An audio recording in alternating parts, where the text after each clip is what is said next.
Ang ugong ng mga makina ng eroplano ay nanginginig hanggang sa aking mga buto habang sinisikap kong maayos ang sarili sa makitid na upuan sa economy class. Kahit sa klimatisadong kabina, tumutulo ang pawis sa aking noo pinaghalo ng kaba at ng naiwan ng init ng Miami. Nanginginig ng bahagya ang aking mga daliri habang sinisiyasat ko sa ikaapat na beses na ang pacifier ni Jaime ay abot kamay sa diaper bag na nakasiksik sa ilalim ng upuan sa harap ko. Shh, baby boy. Malapit na tayo, bulong ko habang banayad kong pinapatalon sa kandungan ko ang 8 buwang gulang kong anak na lalaki. Namumula ang munting mukha niya, nanginginig ang ibabang labi sa banta ng isa na namang pag-iyak. 3 beses na kaming tiningnan nang may pag-aalinlangan ng matandang babae sa kabila ng pasilyo at hindi pa nga kami nakakalipad. Hindi ko siya masisisi. Sino ba ang gustong umupo malapit sa posibleng umiyak na sanggol sa loob ng 5 oras na biyahe? Pero ano pa nga ba ang magagawa ko? Malalaglag na ang nanay ko. Talagang malalaglag na talaga, hindi isa sa mga karaniwan niyang dramatikong pagpapasikat para makuha ang atensyon. At malamang ito na ang huling pagkakataon para makilala niya ang apo niya. Ang perang inutang para sa mga tiket na ito ay nakabigat sa tiyan ko. Renta para sa 3 buwan mula kay Lisa, ang nag-iisang kaibigan ko na naniniwala pa rin sa akin sa kabila ng lahat. Bayaran mo ako kapag kaya mo na, sabi niya. Pero pareho naming alam na maaring hindi na mangyari iyon. May anino na bumagsak sa kandungan ko at kusang yumuko ang katawan ko para protektahan si Jaime. 3 taon ng pagiging single mother ang nagturo sa akin na protektahan muna, saka na lang magtanong. Pasensya na. Malalim ang boses, may bahid ng accent na hindi ko matukoy.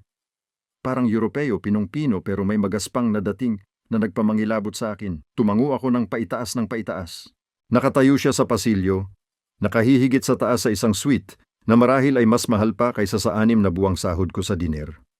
Kulay abo na sing-itim ng espresso, perpektong hinabi sa malapad niyang balikat, walang kurbata, tanging bahid ng malinis na puting kwelyo laban sa kulay uliban niyang balat. Ngunit ang mga mata niya ang nagpigil sa akin sa kinatatayuan ko. Kasing itim ng espresso, mabigat ang talim, sinusuri ako ng malamig na paglayo. Sa tingin ko, sa akin ang upuan na yan, sabi niya, habang tumuturo sa bakanting upuan sa tabi ko sa gilid ng bintana. Siyempre, mahihigpit akong nakasandal sa lalaking parang modelo ng GQ ng 5 oras habang nahihirapan sa isang pasaway na sanggol. Napakamalupit ng pagpapatawa ng sansinukob ngayon. Pasensya na, bulong ko, habang kinukuha ko si Jaime at ang mga gamit ko para makalipas siya. Pinili ng anak ko ang eksaktong sandaling iyon para mahulog ang kanyang teething ring na nag-roll sa ilalim ng upuan sa harap namin. Ako na. Yumuko ang estranghero ng may hindi inaasahang gilas para sa isang taong kasing laki niya at kinuha ang plastik na singsing. Sa halip na isauli ito, naglabas siya ng isang malinis na panyo mula sa kanyang bulsa at pinunasan ng mabuti ang singsing bago niya ito ibigay sa akin. Maingat na hindi pinagtama ang aming mga daliri. Ang kilos ay parehong maalalahanin at bahagyang nakasasakit. Natatakot kaya siyang mahawa sa akin. Sa sanggol ko? Salamat, ang sabi ko ng matigas. At idinikit ko ang sarili ko sa gitnang sandalan ng upuan para mabigyan siya ng puwang na dumaan. Umupo siya sa kanyang upuan nang nakakagulat sa pagiging maagap ng galaw. May banayad na samyo siyang dala. Hindi pa bango, kundi isang mas pangunahing samyo. Sandalwood, marahil na may halong amoy ng katad at ng isang metalikang hindi ko matukoy. Ang amoy ng pera, ng kapangyarihan. Umungol muli si Jaime, naninipa ang kanyang maliliit na kamao sa dibdib ko. Unang biyahe mo sa eroplano? Tanong ng lalaki. Neutral ang boses niya ngunit may bahid sa tono na pahiwatig na puro pang retorika lang ang tanong. Alam na niya ang sagot. Kaya ba halata? Sinubukan kong ngumiti na parabang pagngisi. Hindi siya ngumiti pabalik, tumangulang ng bahagya at itinutok ang pansin sa bintana habang sinimulan ng stewardessa ang safety demonstration. Napansin ko ang mga kamay niya na nakapatong sa hita, malalaki at maayos ang pagkagupit ng kuko. Ngunit bahagyang hindi pantay ang hugis ng mga kasukasuan. Mga kamay ng isang mandirigma na bagay sa mamahaling suit at aristokratikong mukha. Nagsimulang magtaksi ang eroplano at ang mga higbi ni Jaime ay lumakas ng husto. Namula ang pisngi ko sa hiya habang magkakandara pa akong hahanap ng bote niya sa diaper bag. Nanginig ng husto ang mga kamay ko kaya muntik ko na itong mahulog. Pwede? Natigilan ako sa tanong. Ipinakita ng lalaki ang kamay niya. Ano? Ang bote. Malalagas mo na. Hayaan mo akong hawakan ito habang inaayos mo ang sanggol. Nagulat ako pero inabot ko rin ito sa kanya saka inilipat si Jaime sa aking kilikili. Nang tumingin ako pataas, sinusubukan ng katabi kong lalaki ang init ng gatas sa kanyang pulso. Napaka-eksperto ng kilos kaya saglit akong natulala. Ayos na, sabi niya habang ibinabalik ito sa akin. Nagdampi ang aming mga daliri ngayon at isang hindi inaasahang kuryente ang dumaloy sa braso ko. Mainit tuyo at bahagyang magaspang ang kanyang balat. Agad na sumubo si Jaime sa bote at tumahimik ang kanyang pag-iyak. Napakalakas ng ginhawa, halos humagulgol ako. Salamat ulit. Bahagyang tumungo ang lalaki ngunit wala nang ibang sinabi. Habang umaangat ang eroplano, naramdaman ko ang pagbabago ng presyon sa tenga ko at nagsimulang bumagsak ang talukap ng mata ni Jaime na parang duyan ng banayad na pag-angat na nagpapatulog sa kanya. Lumipas ang susunod na oras sa isang pinagpalang katahimikan. Nagawa kong ilipat si Jaime sa baby carrier na nakasabit sa dibdib ko kung saan siya patuloy na natulog. Ang mainit niyang bigat ay parehong nakapagpapalubag loob at nakakasakal. Nagsimulang manalo sa akin ang sobrang pagod ko. 3 gabing double shift sa diner, sinundan ng pag-iimpake at pagkabahala para sa biyaheng ito, ang halos nauubos na ang aking lakas. Sinubukan kong labanan ito. Alam kong hindi ako dapat makatulog habang may Jaime sa baby carrier. Ngunit ang aking mga talukap ay tila mabigat na mabigat. Ang banayad na ugong ng mga makina, ang bahagyang panginginig ng kabin, ang init ng araw sa aking dibdib. Lahat ito ay tila nagsasabwatan laban sa aking determinasyong manatiling gising. Tumango ang ulo ko pasulong ng 1 beses, 2 beses. Sa ikatlong pagkakataon, bigla akong nagising nang matagpuan kong nakasandal ito sa isang bagay na matigas, ngunit malambot. Unti-unting nanlumo ako nang mapagtanto kong nakasandal pala ako sa balikat ng katabi ko. Pasensya na talaga. Hingal ko sabay turo sa katawan ng napakabilis kaya sumiklab ang sakit sa liig ko. Ayos lang. Malalim at hinay-hinay ang boses niya. Mas kailangan mo ng pahinga kaysa sa kailangan kong maayos ang sandalan. Bago ko pa man mabuo ang aking sasabihin, may lumapit na stewardesa sa aming hanay. May maihahain ba akong inumin? Tanong niya, na ang tingin ay nanatili ng may paghanga sa katabi ko. Tubig para sa ginang, sagot niya. At scotch naman ako, direkta. Siyempre, Ginoo, lalo pang nagliwanag ang kanyang ngiti. Agad po. Hindi man lang ako tinanong kung ano ang gusto ko, pero tubig nga ang eksaktong kailangan ko. Paano niya nalaman? Hindi mo kailangang... Sinimulan ko. Hindi iyon tanong. Pinutol niya ako hindi man ng masama, kundi ng matatag, para patahimikin ang aking pagtutol. Bumalik ang flight attendant. Dala ang aming mga inumin. Inilagay niya ang mga ito sa aming mga tray, na may dagdag na pag-iingat para sa kanya. May iba pa po ba kayong kailangan, Ginoong Castellano? Kaya kilala niya siya. O kung hindi man, alam niya ang tungkol sa kanya. Iyon na muna ang lahat sa ngayon, salamat. Magalang ngunit tiyak ang kanyang pagtanggi. Umatras siya na tila bahagyang nadismaya. Castellano. May kumurot sa aking alaala sa pangalang yon, ngunit dahil sa pagod, mabagal ang aking pag-iisip. Dapat kang uminom, sabi niya, habang tumuturo sa hindi ko pa nahahawakan na tubig. Pinapalala ng kakulangan sa tubig ang pagod. Sumunod ako ng hindi nag-iisip, inubos ang kalahati ng baso ng isang lagok. Medyo nabigyan ako ng sigla ng malamig na likido. Ako si Ellie, sabi ko. Hindi ko alam kung bakit ko ipinapakilala ang sarili ko sa nakakatakot na estrangherong ito. Ito si Jamie. Tiningnan niya ako ng matagal, hindi mabasa ang kanyang madilim na mga mata. Luka, sa wakas ay inabot niya ang kamay. Walang apelyido kahit na ibinigay na ito ng stewardesa. Salamat sa pagiging maunawain tungkol sa... Nag-akma ako ng malabo sa direksyon ni Jaime at sa sarili ko. Inosente ang mga bata, sabi niya. Ang mga salitang iyon ay may bigat na nagpapahiwatig ng maraming patong-patong na kahulugan na hindi ko matuklasan. Karapat-dapat silang bigyan ng pasensya. May isang bagay sa kanyang tono na nagpatingin sa akin sa kanya ng mas mabuti. May katigasan sa kanyang mga katangian. Ang matulis na linya ng kanyang panga, ang bahagyang kulubot sa pagitan ng kanyang mga kilay, ngunit may isa pang bagay, marahil kalungkutan, o isang pagod na lampas sa pisikal na pagkapagod.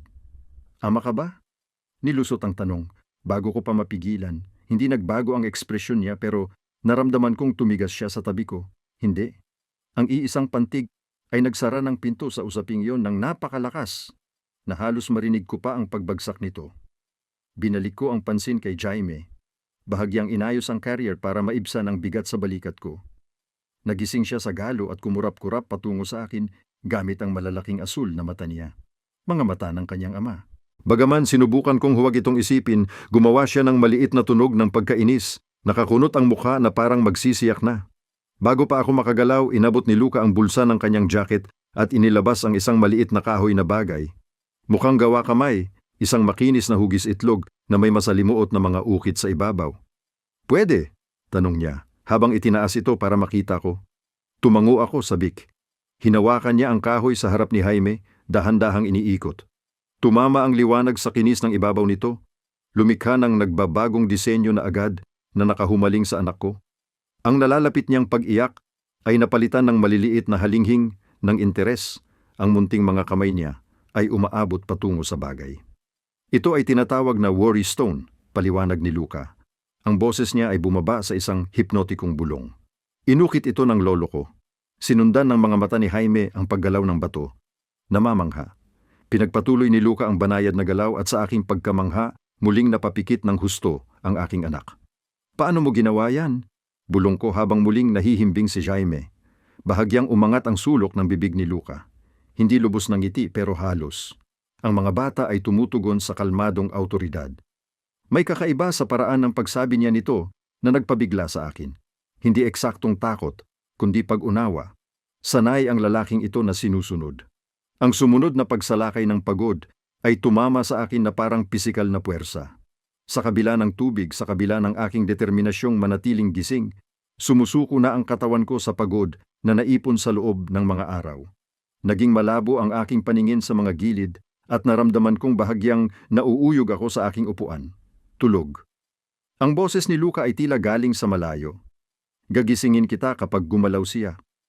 Gusto kong tutol para ipaliwanag na hindi ko kailanman ipinagkatiwala si Jaime sa mga estranghero. Ngunit pinagtaksilan ako ng aking katawan. Ang huling naalala ko ay ang banayad na puwersa ng isang kamay na ginagabay ang ulo ko para sumandal sa isang matibay na balikat at ang bahagyang bango ng sandalwood na bumabalot sa akin na parang kumot. Nagising ako ng bigla sa tunog ng mahihinang bulong. Sandali akong nalito, pilit ng isip kong balikan kung nasaan ako. Ang tuloy-tuloy na ugong ng mga makina, ang paikot-ikot na hangin, ang eroplano, si Jamie. Tumakbo ang takot sa akin nang mapagtanto kong walang laman ang mga braso ko. Ang baby carrier, nandito siya. Ang boses ni Luca mababa at nakapagpapakalma ay galing sa tabi ko. Naging hindi na siya komportable sa carrier. Masyadong makitid. Lumiko ako at nakita kong mahusay na inaalagaan ni Luca ang anak ko sa kanyang mga bisig. Masayang ginunguya ang kahoy na worry stone. Ang tanawin ay napakahindi pangkaraniwan. Ang nakakatakot na lalaking ito na nakasuot ng perpektong Amerikana na may hawak sa aking sanggol ng may kasanayang kadali. Nasa isang sandali ay nakatitig na lang ako. Dapat ginising mo ako, sabi ko, habang iniuunat ko ang kamay para kay Jaime. Kailangan mo ng pahinga. Maingat at eksaktong inilipat ni Luca pabalik sa akin ang aking anak na halos hindi man lang napansin ni Jaime ang pagbabago. At saka, nagpapakilala na kami, hindi ba munting isa? Ang lambing sa boses niya nang kausapin niya ang anak ko ay labis na hindi ko inasahan, kaya nanigas ang lalamunan ko. Nang ungol si Jaime bilang tugon, nagniningning ang mga mata niya sa pagkilala habang iniunat niya ang kamay kay Luca. Gusto ka niya? Sabi ko nagulat. Karaniwan, maingat si Jaime sa mga estranghero lalo na sa mga lalaki. Mga bata at hayop, ang sagot ni Luca ng mistulang misteryoso. Nakikita nila ang hindi nakikita ng matatanda. Isang flight attendant. Iba naman ngayon, tumigil sa aming hanay, malalapag kami sa loob ng mga 30 minuto, Ginoong Castellano. May kailangan ba kayo o ang inyong pamilya bago tayo bumaba? Pamilya. Nanlambing ang salitang iyon sa hangin sa pagitan namin. Binuksan ko ang aking bibig para itama siya, pero nauna si Luca. Ayos lang kami, salamat. Marahil isang bagong bote para sa aming batang lalaki. Akin naming bata? Tumama sa akin ang mga salita na iyon na parang pisikal na suntok. Akin naming bata. Hindi ang anak niya o ang sanggol, kundi akin naming bata. Para bang kay Jaime kami pareho? Para bang kami ay isang unit, isang pamilya? Tumango ang stewardesa at nagpatuloy. Iniwan akong nakatigil sa pagkabigla sa tabi ng estrangherong kakatapos lang basta-bastang Inaangkin ang bahagyang pagmamay-ari ng anak ko. Bakit mo yan sinabi? Bulong ko habang mas lalo kong iniyayakap si Jaime. Ibinaling sa akin ni Luca ang kanyang madilim, hindi mababasang mga mata. Sabi mo, ano nga ba? Ayon nga, ang anak natin. Sabi mo, ang anak natin. Anak ko si Jaime. Siyempre naman. Pampakalma ang tono niya, pero may kumislap sa mga mata niya. May pagmamay-ari at determinasyong nagpabilis sa puso ko ng isang damdaming hindi ko matukoy. Mas madali iyon kaysa itama ang akala niya. Pero walang simple sa paraan ng pagtitig niya kay Jaime ngayon na para bang binibigkas niya sa isip ang bawat bahagi ng mukha ng anak ko. Walang simple sa sinadyang pagdampi ng kanyang kamay sa akin habang iniunat niya ito para haplusin ang pisngi ni Jaime. Anong gusto mo? Mas matalim kaysa sa inaasahan ko ang pagkakalabas ng tanong. Sapat na para lumingon ng saglit ang pasaherong nasa harap namin. Yumuko si Luca ng mas malapit. Bumaba ang boses niya sa isang bulong na para lang sa akin. Ngayon mismo? Para masiguro na makarating kayong ligtas ng batang lalaki sa inyong destinasyon. Pagkatapos noon, hindi na niya itinuloy ang kanyang sinasabi. Pangako o banta? Hindi ko matukoy kung alin. Nagsimulang bumaba ang eroplano at dahil sa banayad na pagbabago ng presyon, sumikip ang tenga ko. Napahagulgol si Jaime sa pakiramdam at bahagya ko siyang pinatatalon-talon, sinusubukang pakalmahin habang ang isip ko ay nagkakagulo sa kalituhan at sa unang kislap ng takot. Sino nga ba talaga ang lalaking ito? Ano ang gusto niya sa amin? At bakit nga ba ang isang bahagi ko, isang traidor at nag-iisang bahagi, ay tumugon sa mapanariing init ng tingin niya? Habang papalapit ng mabilis sa amin ang lupa, hindi ko maalis sa isip ko ang pakiramdam na nakagawa ako ng isang napakalaking pagkakamali, na ang pagkakatulog ko sa balikat ni Luca Castiano ay sa hindi maipaliwanag na paraan ay binago ng tuluyan ang takbo ng buhay ko, na ako'y nahuli na ngayon sa isang sapot na hindi ko man lang namalayan na hinahabi sa paligid ko. Sumalpok ang mga gulong nang may biglaang yugyug na tila umalingaw-ngaw sa buong katawan ko. Wala akong ideya kung ano ang naghihintay sa amin sa kabila ng mga gate ng paliparan, pero isang bagay ang nakakakilabot na nagiging malinaw. Wala sa plano ni Luca Castellano na hayaan kaming makalayo ni Jaime. Huwag kalimutang mag-subscribe sa aming channel para malaman kung ano ang susunod na mangyayari sa kapanapanabik na kwentong ito. I-hit ang notification bell para hindi mo mapalampas ang susunod na bahagi ng paglalakbay ni Ellie at Jaime kasama ang misteryosong Luca Castellano. Ano nga ba talaga ang gusto niya sa kanila? Iwanin ang inyong mga hula sa mga komento sa ibaba. Ang terminal ay puro ingay at galaw, habang mahigpit kong niyayakap si Jaime sa dibdib ko. Sinusubukang mag-navigate sa gitna ng karamihan, habang nakamasid ako sa nakakatakot na pangangatawan ni Luca Castellano sa unahan ko. Gumalaw siya ng may autoridad na walang kahirap-hirap, at ang dagat ng mga biyahero ay naghiwalay sa kanyang harapan na para bang may utos siyang hindi nakikita. Hindi ko naman siya inutusan na i-escort kami sa paliparan. Sa totoo lang, balak ko lang magbulong ng mabilis na pasasalamat at paalam sa gate, tapos ay maglaho sa gitna ng karamihan sa terminal. Ngunit sa pagitan ng pagbaba ko ng eroplano at ngayon, kinontrol ni Luca ang sitwasyon at ako nang may ganoong natural na pamumuno na napagtanto kong sumusunod na lang ako sa kanya nang walang tanong. Nakaantabay na ang kotse ko, ang sabi niya nang marating namin ang baggage claim area, at malinaw sa tono niya na hindi na ito pinag-uusapan. Sasakay ako ng taxi, ang kontra ko nang makuha ko rin sa wakas ang boses ko. Kumilos-kilos si Jaime sa tabi ko, nararamdaman ang tensyon ko. Inaantay na tayo ni nanay. Dinako ng matitinding mata ni Luca, pinagmasdan ang kulubot kong sundress at ang gasgas na diaper bag na nakasabit sa balikat ko. Ramdam ko ang pagod na nakalilinya sa bawat bahagi ng mukha ko. Nanatiling walang emosyon ang kanyang mukha, ngunit may kumislap sa lalim ng kanyang mga mata. Marahil ay pagbabalak. Halos hating gabi na, sabi niya, habang tinitingnan ang relo na marahil ay mas mahal pa kaysa sa taunang kita ko. Nakatira ang nanay mo sa Brookhaven. Oo, nanlamig ang dugo ko. Paano mo nalaman iyan? May bahagyang ngiti ang dumampi sa kanyang mga labi. Nariyan at nawala agad na parabang inisip ko lang. Binanggit mo iyon habang nasa eroplano. Binanggit ko nga ba? Parang panaginip na ngayon ang mga oras sa eroplano, malabo dahil sa pagod at sa kakaibang pagiging magkasundo na maaaring mabuo sa pagitan ng mga estranghero habang naglalakbay. Talaga bang sinabi ko sa lalaking ito kung saan nakatira ang nanay ko? Ano pa ang naibunyag ko sa kalagayang kulang sa tulog? Magkakahalaga ng hindi bababa sa $80 ang taksi papuntang Brookhaven sa ganitong oras. Ipinagpatuloy niya at maaaring tumanggi ng tuluyan ang driver dahil sa layo. Bayad na ang kotse ko at maliit lang ang paliko. Bago pa man ako makabuo ng sagot, may lumitaw na lalaki sa tabi ni Luca, matangkad, malapad ang balikat, may gupit na militar at mga mata na patuloy na sumusuri. Tinitingnan ng bawat dumaraan bilang posibleng banta. Nakasuot siya na katulad ng kay Luca, bagaman hindi kasing ganda, at nakatayo na nakapulupot ang mga kamay sa harap niya. Handa na ang lahat, Ginoo, mahinahon niyang sabi. Ang tingin niya ay saglit na tumigil kina Jaime at sa akin bago muling bumalik kay Luca. Salamat, Marco. Tumango si Luca patungo sa karusel kung saan nagsisimulang lumabas ang mga bagahe. Ang bag ng ginang, isang maliit na asul na maleta, sabi ko, bago ko pa mapigilan ang sarili. May dilaw na laso sa hawakan, kumilos si Marco patungo sa karusel nang hindi na muling nagsalita. May mga tao ka bang naghihintay lang para sayo? Tanong ko, hindi maitago ang aking pagkadismaya. May mga tao akong nagsisiguro na maayos ang lahat. Inayos ni Luca ang kanyang sinabi, nakatuon na ang pansin niya kay Jaime na nagsimulang mag-ungol. Kailangan siyang palitan. Hindi iyon tanong, at naiinis ako sa inaakala niya, kahit na alam kong tama siya. Ako na ang bahala bago tayo umalis. Hindi sapat ang pasilidad dito. Muli ang tunong may ganap na katiyakan, kumpleto ang kailangan mo sa kotse. May bahagi sa akin na ayaw sanang tumanggi para ipilit ang aking pagiging malaya sa sitwasyong mabilis nang nawawala ang aking kalayaan. Pero tumitindi ang pag-iyak ni Jaime at ang pag-iisip na makikipagbuno pa ako sa kanya sa maruming banyo ng paliparan ay talagang hindi kaaya-aya. Sige, ang pagsang-ayon ko habang inilipat ko si Jaime sa kabilang balakang.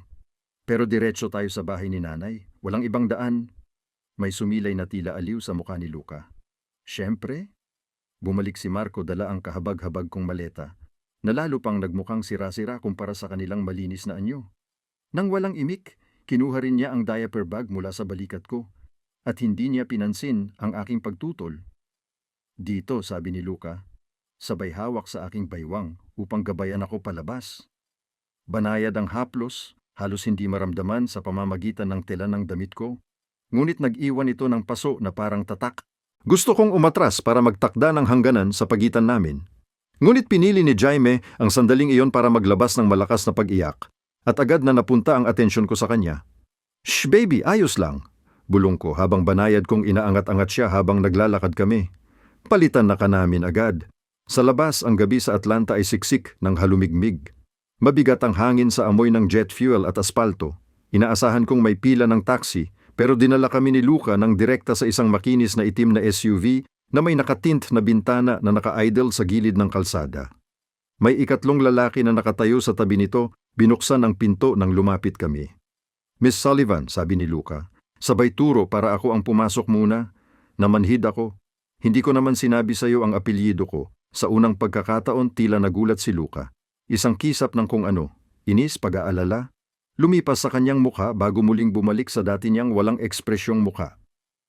Ang luggage tag mo, sabi niya ng maayos. Napansin ko iyon sa eroplano. Totoo kaya iyon? Hindi ko maalala kung nakikita ang pangalan ko sa bag na pampampis. Ang alternatibo, na inisa-isa niya ako habang nasa biyahe kami, ay masyadong nakakabagabag para isipin. Lalong tumindi ang pag-iyak ni Jaime at nanalo ang mga praktikal na pangangailangan kaysa sa aking hinala. Sumakay ako sa SUV at napag-alaman kong nasa pinakamagarang sasakyang nakita ko kailanman ako. Ang mga upuang katad ay sobrang lambot at ang loob ay mabango ng isang bagay na mamahalin at banayad. Ang pinaka-nakakagulat, may naka-install ng pinakabagong infant seat.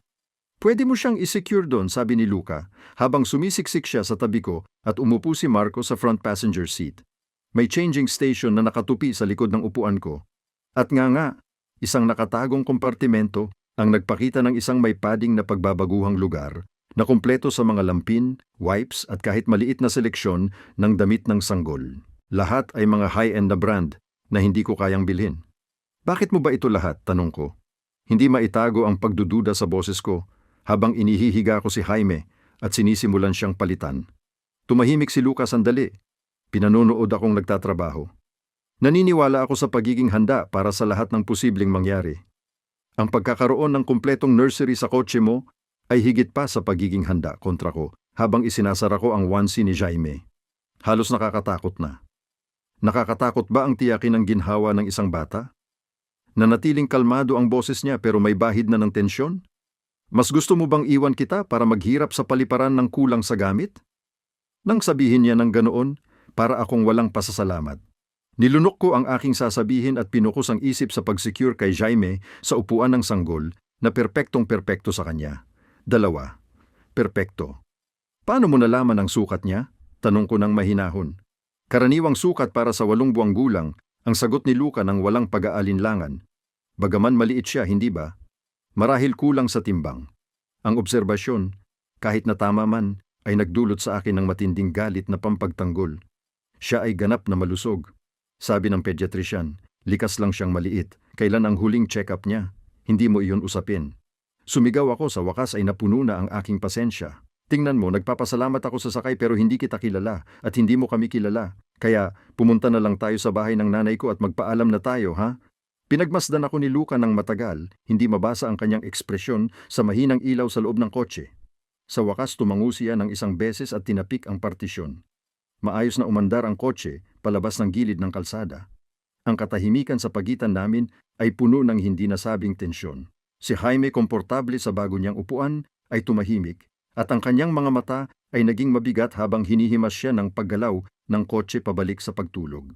Tinitigan ko ang labas ng bintana, pinapanood ang paliparan na lumalayo at ang highway na nagbubukas sa harap namin, sinusubukang intindihin ang kakaibang sitwasyong kinaroroonan ko. Sino ba ang bumiyahe na may dalang baby seat bilang paghahanda? Sino ang may mga tauhan na naghihintay sa hating gabi para i-escort ang isang babaeng kakakilala lang nila? Ang tanong na matagal nang bumabagabag sa akin ay muling bumalik ng may bagong pagmamadali nang dumating ang eroplano. Sino si Luca Castellano? Dapat kang magpahinga. Binuksan ng boses ni Luca ang aking mga iniisip. 40 minutong biyahe papuntang Brookhaven sa ganitong trapiko. Ayos lang ako. Ang automatikong sagot ko. Kahit na ang pagod ay tunay ngang mabigat na pasanin sa akin. Ang karamdaman ng nanay mo, sabi niya matapos, ang isa na namang sandaling katahimikan. Malala ba iyon? Natigilan ako sa tanong. Hindi ko inasahan na tatanungin niya iyon. Sabi ng mga doktor, oo, stage 4 na pancreatic cancer. Pasensya na. May tunay na simpatiya sa boses niya at sa isang sandali, lumambot ang matigas na ekspresyon sa mukha niya. Ang pamilya ang lahat. Oo, payak kong tugon, nagulat sa damdamin mula sa misteryosong lalaking ito. Ganon nga. At ang ama ni Jaime? Pangkaraniwan lang ang tanong. Pero naramdaman kong tumindi ang bigat ng kanyang pansin. Kasama ba siya sa larawan? Hindi. Maikli at pinal ang sagot ko. Hindi siya kailanman. Tumango si Luca na para bang kinukumpirma ang isang bagay sa sarili niya. Sayang lang. May kakaiba sa paraan ng pagsabi niya nito. Mapanari. Halos nasisiyahan na nagdulot ng kilabot sa akin. Hinarap ko siya ng diretsyo, pinipilit kong magkaroon ng lakas ng loob. Ginoong Castellano, Luca, itinama niya. Luca, inamin ko. Bakit mo ginagawa ito? Ang kotse, ang mga gamit ng sanggol, ang sakay. Ano ang gusto mo sa amin? Lumipat ang tingin niya kay Jaime, na sa wakas ay nakatulog na. Ang mahahaba niyang pilik mata ay nagbibigay ng anino sa matataba niyang pisngi. Marahil kinikilala ko lang ang isang bagay na karapat-dapat protektahan kapag nakikita ko ito. Hindi namin kailangan ng proteksyon, hindi ba? Bumalik ang tingin niya sa akin, madilim at tila may alam. Isang nag-iisang ina na walang suporta maliban sa isang magulang na malapit ng pumanaw. Nagtatrabaho? Tumigil siya at bumaba ang tingin niya sa aking mga kamay. 2 shift bilang waitress, base sa mga kalyo mo. Manghihiram ng pera para sa tiket ng eroplano. Sabihin mo sa akin, Ellie, ano ang mangyayari kapag wala na ang nanay mo? Sino ang magpoprotekta sa iyo at kay Jaime noon? Nangilid ang luha sa gilid ng aking mga mata. Ang tuwirang pagsusuri niya ay tumama ng malapit sa mga takot na hindi ako pinapayagang matulog sa gabi. Nakakaraos kami. Palagi kaming nakakaraos. Ang pag-aayos ay para mabuhay lang, sabi ni Luca. Bumababa ang boses niya. Karapat-dapat kayong dalawa nang higit pa kaysa sa simpleng pag-survive. Bumagal ang kotse. Lumiko sa isang residential na kalye na nakilala ko ng may kirot ng nostalgia at pangamba. Ang kapitbahayan ko noong bata pa ako ay nagpapakita na ngayon ng mga palatandaan ng pagpapabaya na hindi pa nakikita noong umalis ako 5 taon na ang nakalipas. Mukhang mas maliit ang mga bahay, hindi gaanong maayos ang mga damuhan, at mas mahina ang liwanag ng mga poste ng ilaw. Pigilin mo ang kotse, bigla kong sabi. Sa aking gulat, agad na pinatakbo ni Luca ang taksi papunta sa akin at huminto ito ng maayos kalahating block mula sa bahay ng nanay ko.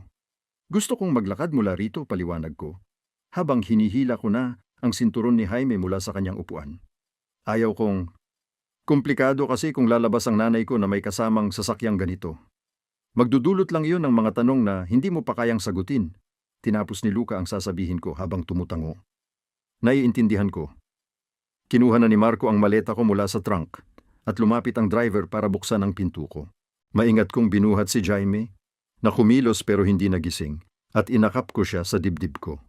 Salamat sa sakay, sabi ko nang medyo nahihiya habang lumalabas ako sa sirasirang bangketa.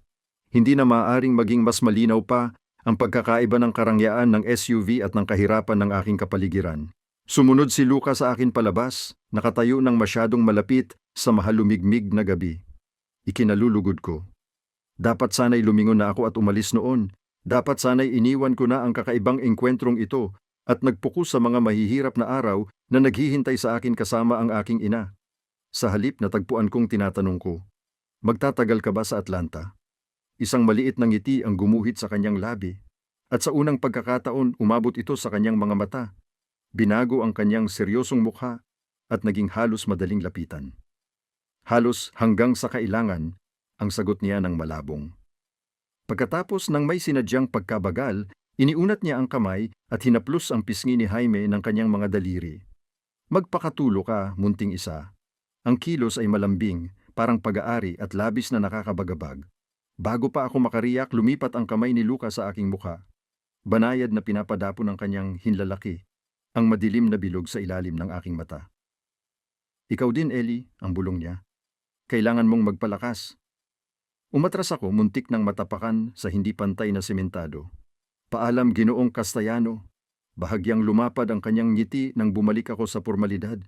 Hanggang sa muli. Walang susunod na pagkakataon, iginiit ko mas hinigpit ang pagkakayakap kay Jaime. Hindi tumango o tumanggi si Luca bago sumakay pabalik sa SUV. Umatras ang sasakyan ng tahimik, iniwan akong nakatayo sa bangketa kasama ang natutulog kong anak at ang kakilakilabot na pakiramdam na katatakas ko lang sa isang bagay. O baka naman umalis ako sa isang bagay na lubos kong kailangan. Ang bahay ng nanay ko ay eksaktong ganoon pa rin sa pagkakatanda ko, isang maliit na bungalow na kumukalat ang asul na pintura at hindi pantay ang mga baitang sa harap. Nakaon ang ilaw sa beranda, isang tanglaw sa kadiliman, ngunit walang anino na lumitaw sa bintana. Malamang hindi niya narinig ang sasakyan. Huminga ako ng malalim at sinimulan kong lakaran ang daanan, na tila mas bumibigat ang bawat hakbang kaysa sa nauna. Halos nakarating na ako sa beranda nang may masilaw akong metalikong bagay sa kabila ng kalsada. May nakaparadang kotse sa ilalim ng puno na hindi ko napansin dati, madilim at walang nakasulat na marka. Habang pinagmamasdan ko, saglit na kumislap ang uling ng sigarilyo, na nagbigay liwanag sa isang pamilyar na mukha. Si Marco. Ang driver ni Luca ay nagbabantay sa bahay, pinagmamasdan kami.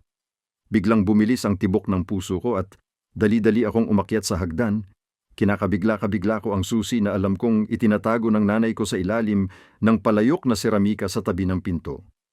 Habang papasok ako, muling sumilip ako sa aking balikat. Nandoon pa rin ang kotse, isang madilim na bantay sa gabi, at bigla kong naunawaan ng may ganap na kalinawan.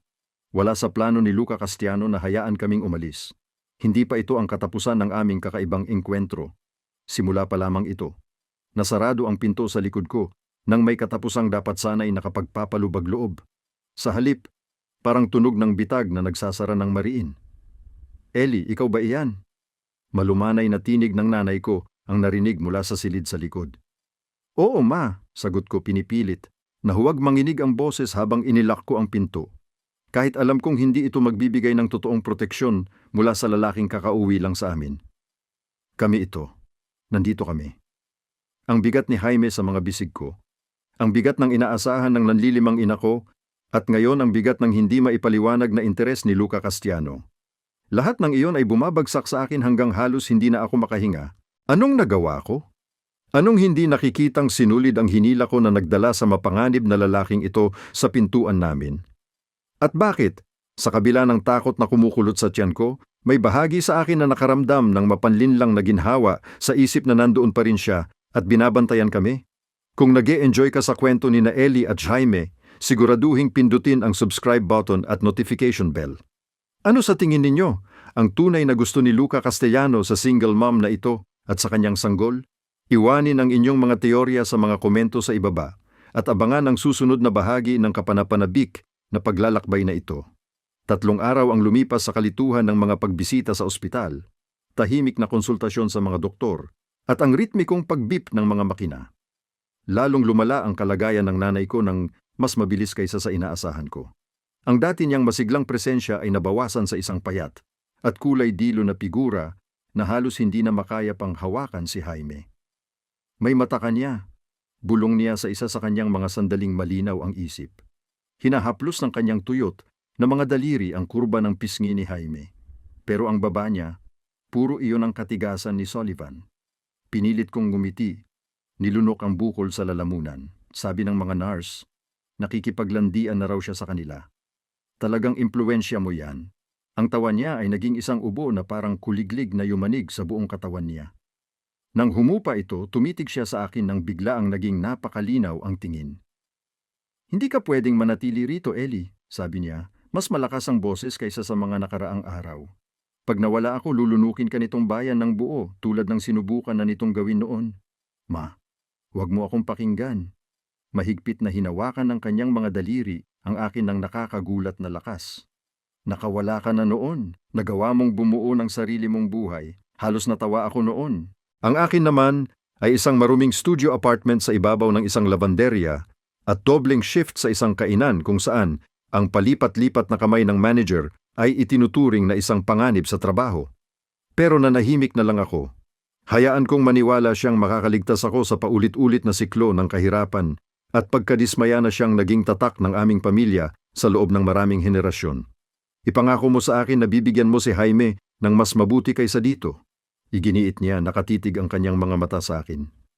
Ipangako mo na hindi ka na babalik dito para manirahan. Ipinapangako ko, bulong ko na naipit ang mga salita sa aking lalamunan. Anong magagawa ko? Wala namang para sa atin dito maliban sa mga alaala at utang. Tumango siya na tila nasisiyahan at pinikit ang kanyang mga mata, humupa ang kanyang paghinga at alam kong nakatulog siya muli o baka nawalan ng malay. Pinayuhan ako ng mga doktor na ang linya sa pagitan ng dalawa ay unti-unting nagiging malabo araw-araw. Marahan kong inalis ang aking kamay sa pagkakahawak niya at inayos ko si Jaime sa aking mga bisig. Napakabait niya sa lahat ng pagdalaw namin sa ospital, na parabang naramdaman niya ang tindi ng sitwasyon. Ngayon ay malumanay siyang nag-ungol, iniunat ang kamay para sa makukulay na tubo at kable na nakakabit sa akin ina sa mga makinang nagpapanatili ng kanyang buhay. Hindi para sayo, bulong ko habang hinihimas ko ang tuktok ng ulo niya. Hindi kailanman para sayo. Isang mahinang katok sa pinto ang nagpalingon sa akin. Inaasahan kong isang nurse o doktor na susuri sa mga vital signs o mag-aayos ng gamot. Sa halip na tagpuan kong nakatitig ako sa madilim, hindi matumbasang mga mata ni Luca Castellano. Nakatayo siya sa pintuan, malinis sa isa na namang perpektong akmang Amerikana. Ang isa nito, isang malalim na navy na nagpatingkad sa kulay oliba niyang balat sa matinding liwanag ng fluorescent. Sa kanyang mga kamay ay isang payak na ayos ng mga puting rosas na ang bango ay napuno na sa sterile na silid. Anong ginagawa mo rito? Ungol ko na kusang tumayo sa pagitan niya at nang higaan ng aking ina. Bilang paggalang sumagot siya na mababa ang boses dahil sa babaeng natutulog. Pwede ba akong pumasok? Gusto kong tanggihan na paalisin siya, pero isang kakaibang paralysis ang bumalot sa akin. Paano niya kami nahanap? Paano niya nalaman kung aling ospital? Aling silid? Nagsisindi ang mga tanong sa aking lalamunan. Ngunit bago ko pa man sila mabigkas, napansin ni Jaime si Luca at naglabas ng masayang sigaw. Ang kanyang maliliit na braso ay iniunat patungo sa matayog na figura. Bahagyang lumambot ang ekspresyon ni Luca na halos hindi mapansin. Kamusta, munting isa? Pakiusap, umalis ka na, ang tanging nasabi ko bagaman mas matatag ang boses ko kaysa sa nararamdaman ko. Ito ay isang pribadong sandali ng pamilya. Siyempre, tumango siya, inilagay ang mga larawan sa isang maliit na mesa malapit sa pinto. Dumating lang ako para ihatid ito at ipaalam sa iyo na nagawa na ang mga kaayusan. Mga kaayusan? Inulit ko pansamantalang napalitan ng pagkalito ang aking galit. Anong mga areglo? Para sa pangangalaga ng iyong ina, wika niya na parabang pinakanatural na bagay sa mundo. Nilipat na siya sa pribadong pakpak. May isang espesyalista na lilipad mula sa Johns Hopkins bukas para kumonsulta sa kanyang kaso. Parang umikot ang silid sa ilalim ng aking mga paa. Hindi mo pwedeng gawin yan. Hindi namin kayang bayaran iyan. Tapos na. Pinutol niya na tila walang puwang para sa pagtutol. Ikaw ang humawak ng mga gastusin. Tumataas ang boses ko sa kabila ng pagsisikap kong panatilihing kalmado ito. Bakit mo ginawa yan? Hindi mo kami kilala. May kumislap na mapanganib sa kanyang mga mata. Nariyan at nawala ng napakabilis na parabang inimbento ko lang. Lumabas tayo, kailangan magpahinga ng iyong ina. Tama siya roon kahit papaano. Tiningnan ko ang natutulog niyang anyo. Saka ako'y nag-alanganing sumunod sa kanya palabas ng silid at marahang isinara ang pinto sa likod namin. Tahimik ang pasilyo. Ilang nurse na lang sa malayong istasyon at ang mahihinang tunog ng mga medikal na kagamitan mula sa katabing silid. Patuloy na kumikimot-kimot si Jaime sa aking mga bisig. Nakatitig ang kanyang mga mata kay Luca na may hayagang pagkamangha. Wala kang karapatan, simula ko pinipigil ang boses, ngunit hindi maitago ang aking galit. Hindi ko hiningi ang tulong mo at tiyak na hindi ko mababayaran ang kahit anong malaking halagang ginastos mo sa mga ayos. Hindi ko hiningi ang kabayaran, kalmadong sagot ni Luca. Kung ganoon, ano ang gusto mo? Tanong ko. Walang gumagawa ng ganito kung walang kapalit. Dahan-dahan bumaling ang tingin niya mula sa mukha ko papunta kay Jaime at pabalik muli.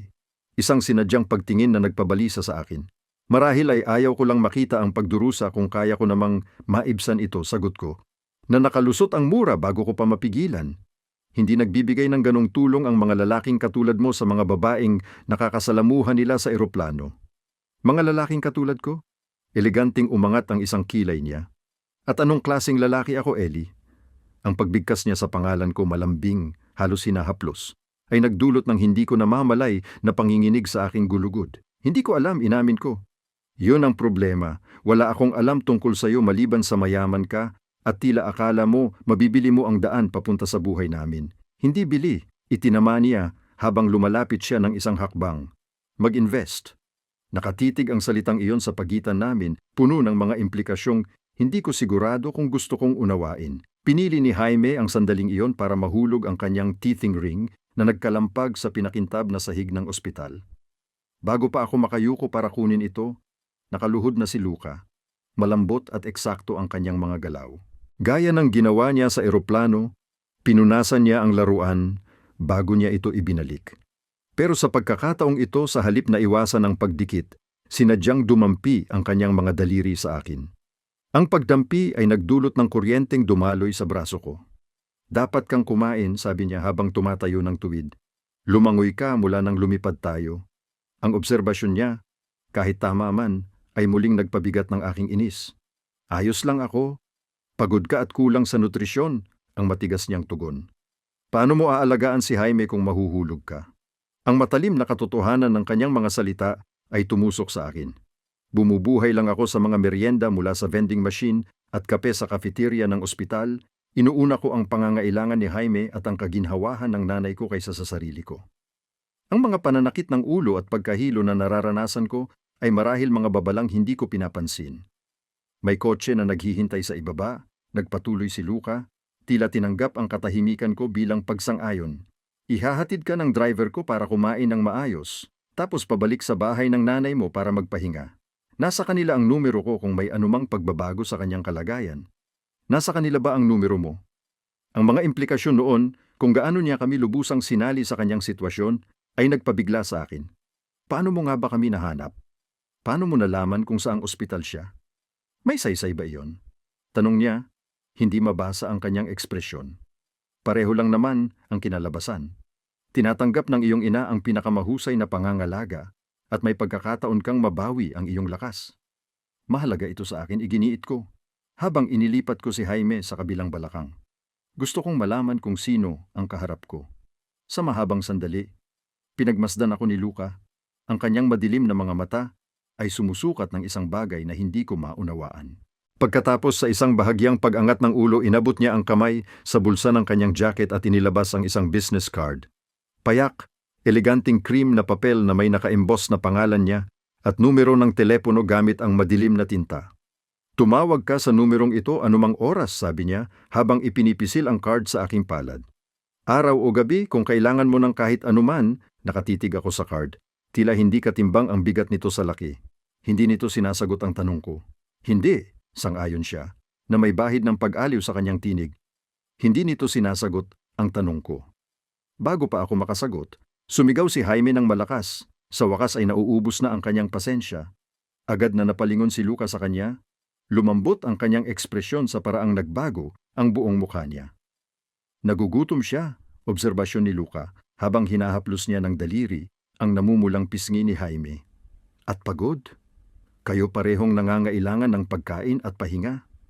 Kahit ayaw kong aminin, tama siya. Ang pag-iisip ng isang tunay na pagkain at ilang oras ng tulog ng walang istorbo ay halos nakakasakit na akit. Sige na, pumayag ako, inilagay ko sa bulsa ang business card. Pero hapunan lang at saka pauwi na tayo at gusto kong tingnan ang nanay ko bago ako umalis. Siyempre. Umatras si Luca. Binigyan niya ako ng puwang para bumalik sa silid ng nanay ko. Naghihintay si Marco sa lobby. Kuman ang oras hanggat kailangan mo. Nag-atubili ako, biglang ayaw kong likuran siya. Hindi ka sasama? May bahid ng kasiyahan na dumaan sa kanyang mukha. Gusto mo bang sumama ako? Hindi. Mabilis kong sagot. Marahil ay masyadong mabilis. Akala ko lang pipilitin mo ako. Hindi ko na kailangang pilitin ka, mahinahon niyang sagot. Pasensyoso ako, Ellie. Kapag hindi maiiwasan ang isang bagay, hindi kailangang magmadali. Ang kumpiyansa sa boses niya, ang ganap na katiyakan ay dapat sana'y nagpagalit sa akin. Sa halip, nagdulot ito ng magulong samot ng damdamin sa aking dibdib. Takot, oo, ngunit pati na rin ang isang mapanlinlang, hindi ka nais-nais na kilig ng pag-asam. Wala rito ang hindi maiiwasan, sabi ko sa kanya, habang itinaas ko ang aking baba ng may paghamon. Bahagya ang ngiti niya, ngunit puno ng alam. Makikita natin. Habang nakabitin sa hangin, sa pagitan namin ang nakalabong na sagot na iyon, umurong ako sa silid ng aking ina, na nararamdaman ang tingin niya sa aking likod sa bawat hakbang. Nang isara ko na ang pinto sa likuran ko, saka ko lang napagtanto na nanginginig ako. Natutulog pa rin ang aking ina, mababaw ngunit pantay ang kanyang paghinga. Tumayo ako sa tabi ng kanyang kama. Pinagmamasdan ang pagtaas at pagbaba ng kanyang dibdib, sinusubukang itugma sa alaala ko ang babaeng iyon. Matapang, mapagmalaki, at matatag sa likod ng marupok na balingkinitan. Nanay, bulong ko, alam kong hindi niya ako marinig. Hindi ko alam ang gagawin ko. Hindi ko alam kung sino siya o ano ang gusto niya. Pero natatakot ako, hindi lang sa kanya, kundi pati sa tukso na hayaang may ibang magpasan ng bigat na ito ng sandali. Humagulgol si Jaime sa balikat ko, lalo pang tumitindi ang kanyang pag-iyak. Marahan ko siyang pinatatalon-talon, hinahati ang isip sa pagitan ng kanyang agarang pangangailangan at ng aking pagbabantay sa tabi ng higaan ng aking ina. Kailangan ko nang umalis, sabi ko sa kanya, sa kanyang natutulog na anyo, habang hinahaplos ko ng halik ang kanyang noo. Pero babalik ako bukas, pangako. Nang lumingon ako para umalis, napadako ang aking tingin sa mga bulaklak na dinala ni Luca. Para silang nagniningning sa mahinang ilaw ng silid, ang kanilang malilinis na talulot ay matinding kaibahan sa klinikal na kapaligiran. Maganda, dalisay, ngunit tila hindi akma, tulad ni Luca mismo sa magulo at komplikadong buhay namin. Tahimik ang biyahe papunta sa restauran. Ang nakakatakin-takint na presensya ni Marco sa upuan ng driver ay pumigil sa pag-uusap. Dinala niya kami sa isang maliit na Italianong kainan na nakatago sa isang eskinita. Ang mainit nitong mga ilaw at mayamang aroma ay tila ibang mundo kumpara sa antiseptikong kapaligiran ng ospital. Si Ginoong Castellaniano ang nag-asikaso, ang sabi ng host sa akin, at dinala kami sa isang pribadong silid sa likod kung saan may nakahandang mataas na upuan para kay Jaime. Inaasikaso na ang lahat. Siyempre, ganun nga. Nagsisimula ko ng maunawaan kung paano gumagana si Luca. Pinapakinis ang mga daan, tinatanggal ang mga hadlang, lumilikha ng mga puwang kung saan malayang maisa sa katuparan ang kanyang kalooban. Ang sumunod na pagkain ang pinakamasarap na natikman ko sa loob ng ilang buwan, marahil taon. Payak pero napakasarap na pasta, malutong na tinapay, isang baso ng alak na una kong tinanggihan, ngunit sa huli ay tinanggap ko rin. Nilamon ni Jaime ang isang mangkok ng pinuring gulay, nang may ganoong kasigasigan na pati si Marco ay napangiti. Nang kami umalis, ang langit ay naging matingkad na kulay abo, ang mga bituin ay natabunan ng polusyon sa liwanag ng Atlanta. Dahan-dahang dumaan ang kotse sa mga kalye ng lungsod at napansin kong ako'y nalulunod sa antok, dala ng pinagsamang pagkain, alak at pagod. Malamang ay nakatulog ako ng sandali dahil nang magising ako, binubuksan na ni Marco ang pinto ko at nakaparada na kami sa labas ng bahay ng nanay ko. Naka-on ang ilaw sa beranda. Hindi ko naaalala na iniwan ko itong nakabukas. At sa bintana sa harapan, nakita ko ang mainit na liwanag na nagpapahiwatig na may nakasinding lampara sa loob. Sino ang nasa bahay? Tanong ko ng matalim, biglang nagising. Mrs. Vasquez, ang sagot ni Marco, na nakakagulat ang lambing ng boses. Inaayos ni Ginoong Castiano na ihanda niya ang bahay para sa pagbabalik mo. Mrs. Vasquez? Medyo pamilyar ang pangalan. Ang kasambahay mula sa 2 kalye ang layo? Tumango si Marco at hinahatak na ang natutulog kong anak mula sa car seat nito ng may kasanayan. Naghanda siya ng duyan para sa munting anak at sariwang mga punda para sa iyo. Dapat ay nagalit ako sa karagdagang panghihimasok na ito, sa pag-aakalang kailangang ihanda ang aking tahanan. Sa halip, ang naramdaman ko lamang ay matinding pagkapagod na hanggang buto, at sa ilalim nito ay isang nakakahiyang pasasalamat. Ang pag-iisip na pumasok sa isang bakanting bahay na kailangan pang ayusin ang mga kama at maghanap ng malilinis na tuwalya, ay mas mabigat pala sa akin kaysa sa inaamin ko. Sinalubong kami ni Mrs. Vasquez sa pintuan. Ang bilog niyang mukha ay may ngiting puno ng init. Miss Ellie, bati niya sa akin. Matagal na, at ito na siguro si munting Jaime. Pinasok niya kami sa loob kung saan agad nakitang-kita ang pagbabago. Ang bahay ay malinis na malinis, ang amoy moldy ay napalitan ng bango ng lemon polish at ng isang masarap na inihahurno. Mga sariwang bulaklak, hindi mga lilis ngayon, kundi masiglang daisies, ang nakalagay sa florera sa ibabaw ng coffee table. Inayos ko na ang dati mong silid, paliwanag ni Mrs. Vasquez habang inaakay niya kami. At inayos ko rin ang silid bata sa katabing maliit na kwarto. Sinabi ni Ginoong Castiano na baka kailangan ng sanggol ng sarili niyang espasyo para matulog ng maayos. Pinag-usapan niya si Luca ng may ganoong kaswal na pamilyaridad na para bang matagal ng kaibigan ng pamilya siya kaysa isang estranghero na pumasok sa buhay namin 3 araw na ang nakalipas. Gusto ko siyang tanungin na itanong kung ano nga ba talaga ang sinabi niya sa kanya, pero gumagalaw si Jaime sa bisig ni Marco at ang pagod ko ay parang pisikal na bigat na bumabagsak sa akin. Salamat, ang tanging nasabi ko habang tinatanggap ko pabalik si Jaime mula kay Marco. Buti at napakabuti mo. Hinaplos ni Mrs. Vasquez ang braso ko. Walang anuman anak. Babalik ako bukas ng umaga para tumulong sa almusal. May pagkain sa refrigerator kung magutom ka sa gabi. Pagkatapos noon, inayos niya ang kanyang mga gamit at umalis. Tahimik na sumunod si Marco sa kanya. Kinandado ko ang pinto pagkatapos nila. Saka tumayo ako sa pasukan, napapaligiran ng pamilyar na balangkas ng aking tahanan noong bata pa ako, na ngayon ay nababalutan ng impluwensya ni Luca Castiano. Sa dati kong silid, nakita ko hindi lamang ang mga bagong punda, kundi pati mga bagong kurtina, at isang malambot na alpombra na hindi pa nandoon dati. At sa mesa sa tabi ng kama, isang pinakabagong baby monitor na nakakabit na sa silid bata. Ang pagtanaw nito, ang maingat at medyo nakikialam na kilos na ito, ay nagdulot ng hindi inaasahang luha sa aking mga mata. Ang silid bata mismo ay isang revelasyon. Ang maliit na silid na dati ay pananahi ng aking ina, ay ngayon ay may magandang kahoy na duyan, isang lamesang pambalot na may mga supply, at isang upuan hila-hila na mukhang antigong gamit, ngunit kitang-kitang bago. May malumanay na liwanag na nagmumula sa mga malumanay na lampara sa mga pader, nakakapinturahan lang ng nakapapawing baga na kulay asul. Ano sa tingin mo, Jaime? Bulong ko habang dinadala ko siya papasok sa silid. Medyo sobra, hindi ba? Ngunit ang mga mata ng anak ko ay napakalawak sa pagkamangha. Ang maliliit niyang mga kamay ay umaabot sa isang mobile na may mga bituin at buwan na nakasabit sa ibabaw ng kuna. Nang ihiga ko siya sa hindi kapani-paniwalang lambot ng kutsyon, hindi siya pumalag. Nakatingin lang siya pataas sa mobile nang may pagkahumaling hanggang sa magsimulang bumaba ang kanyang mga talukap mata. Tumayo ako at pinanood siyang matulog. Magulo ang aking emosyon. Sa isang banda, nakakabighani ang paglapastangan sa aking privacy dahil sa pagiging padalos-dalos nito. Sa kabilang banda naman, ang pag-aalaga na makikita sa bawat detalye ay tila mas komplikado kaysa sa simpleng manipulasyon. Ang tunog ng tumutunog kong telepono ang nagbasag sa mahika.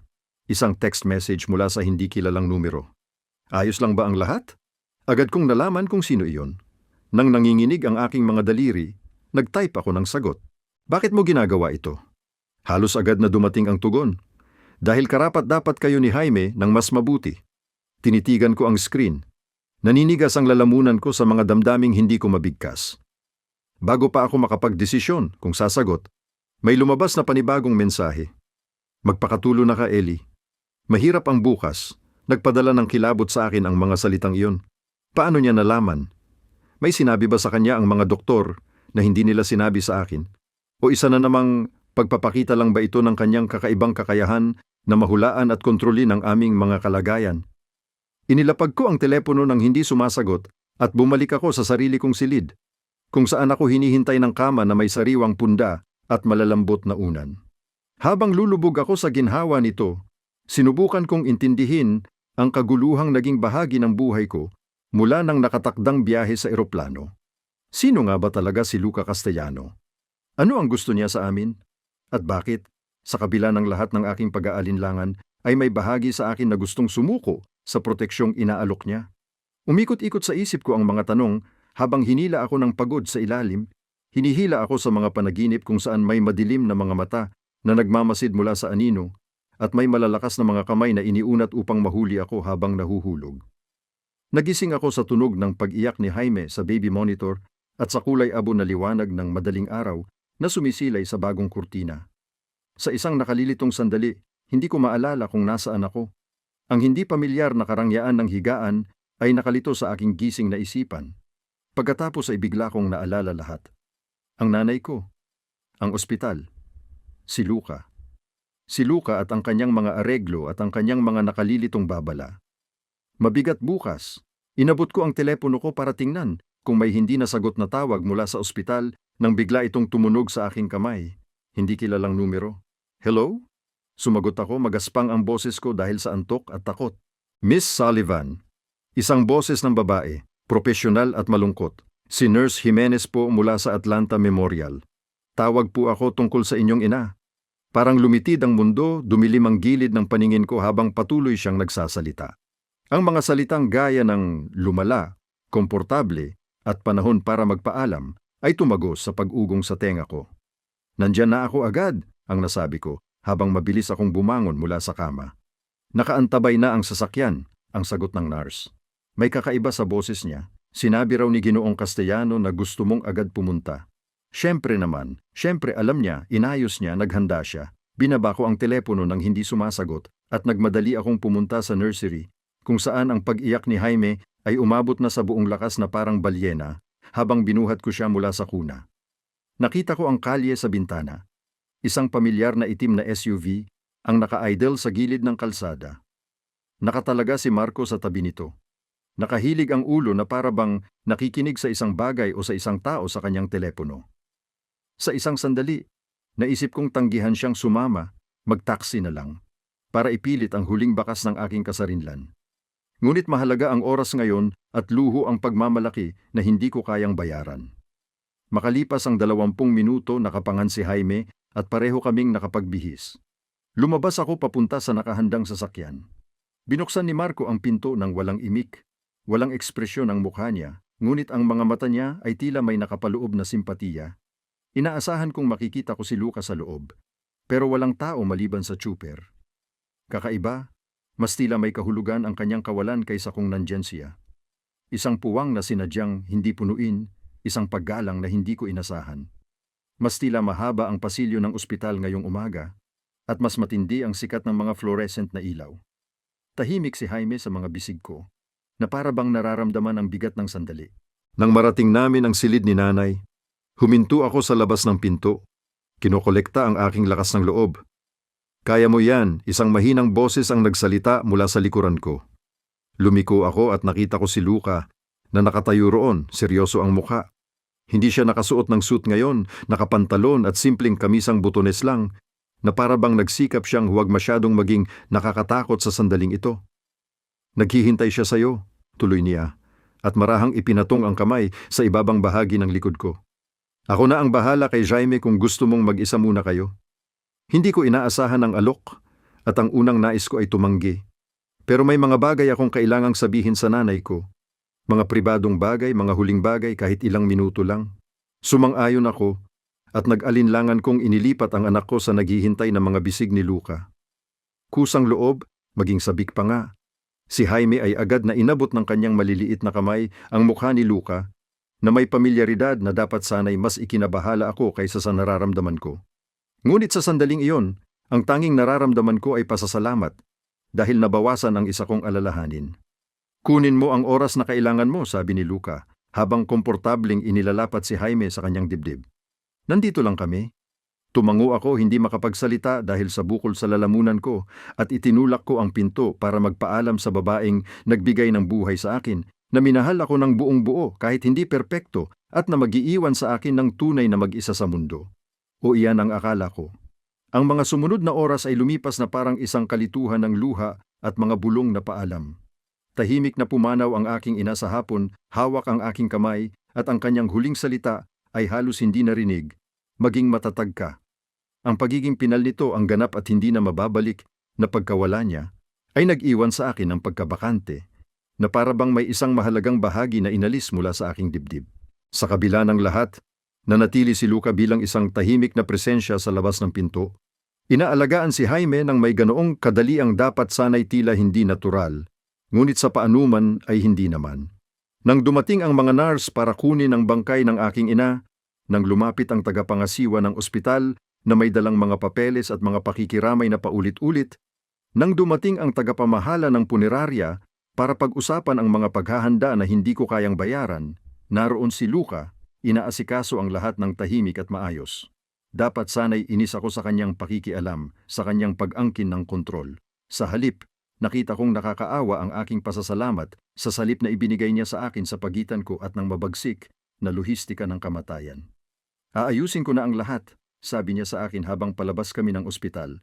Ang kamay niya ay matatag na nakahawak sa aking baywang. Gaganapin ang seremonya bukas ng hapon. Maliit, marangal, gaya ng sa tingin kong gusto niya. Bukas, inulit ko. Nanginginig ang boses ko sa pag-iyak. Ang bilis naman.